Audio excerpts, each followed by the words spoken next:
প্রাণখোলা উচ্ছ্বাস, স্বতঃস্ফূর্ত আগমন আর বর্ণিল আয়োজন। সারা দেশ থেকে তৃণমূলের নেতারা যোগ দেন জাতীয় সংসদ ভবন প্রাঙ্গণে ৭ বছর পর বিএনপির বর্ধিত সভায়।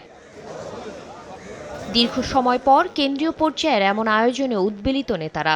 জনগণের ভোটের দাবি ছিল তাদের উচ্চারণে। আন্দোলন সংগ্রামে পরীক্ষিতদের মূল্যায়ন করবে দল, এমন প্রত্যাশা জানান তারা।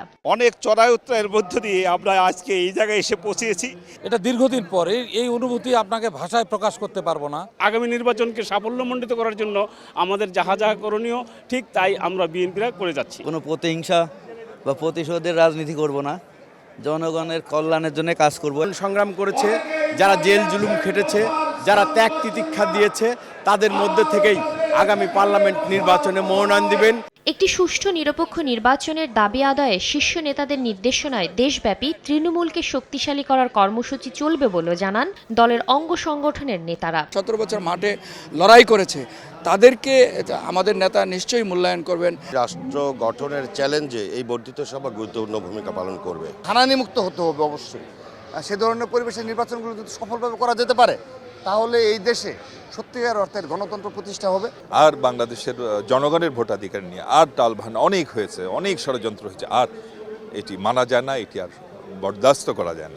কেন্দ্রীয় নেতারা বলেন, জনগণের রাজনৈতিক এবং ভোটের অধিকার ফিরিয়ে দেওয়ার যাত্রা শুরু হলো বর্ধিত সভা থেকে। ইন্টারিয়াম যে গভর্নমেন্ট, তারা যদি অনতিবিলম্বে নির্বাচনে একটা ব্যবস্থা রোড ম্যাপের দিকে যান, তাহলে আমরা আশা করি সকল বাধা প্রতিবন্ধকতা পেরিয়ে আমরা গণতন্ত্রের মুখ দেখতে পারব। তৃণমূলের যত নেতাকর্মী আছে বা উপরে যত নেতাকর্মী আছে, সবাই কিন্তু ওনার সাথে একমত।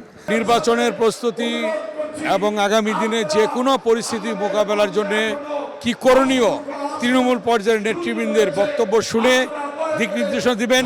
দেশনেত্রী বেগম খালেদা জিয়া সব পর্যায়ের নেতাদের চমকে দিয়ে সভায় বক্তব্য রাখেন বিএনপি চেয়ারপারসন বেগম খালেদা জিয়া। এতে আবেগ আপ্লুত হন অনেকে। দীর্ঘদিন পরে আমাদের মা দেশনেত্রী বেগম খালেদা জিয়ার এই দলীয়ভাবে সরাসরি বক্তব্য শুনতে পেরেছি। আমরা ওনার এই বক্তব্যে আমাদের তৃণমূল ব্যাপকভাবে উজ্জীবিত, উৎসাহিত। সারা দেশ থেকে বিএনপি তৃণমূলের যে নেতারা এসেছেন আজকে জাতীয় পর্যায়ে, তাদের শীর্ষ নেতাদের কাছ থেকে যে ধরনের দিক নির্দেশনা পেয়েছেন, সেই অনুযায়ী তারা ফিরে যাবেন দেশের প্রত্যন্ত অঞ্চলে জনগণের কাছে।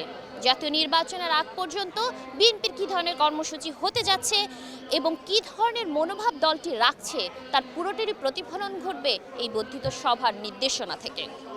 শাকিলা শারমিন, সময় সংবাদ, ঢাকা।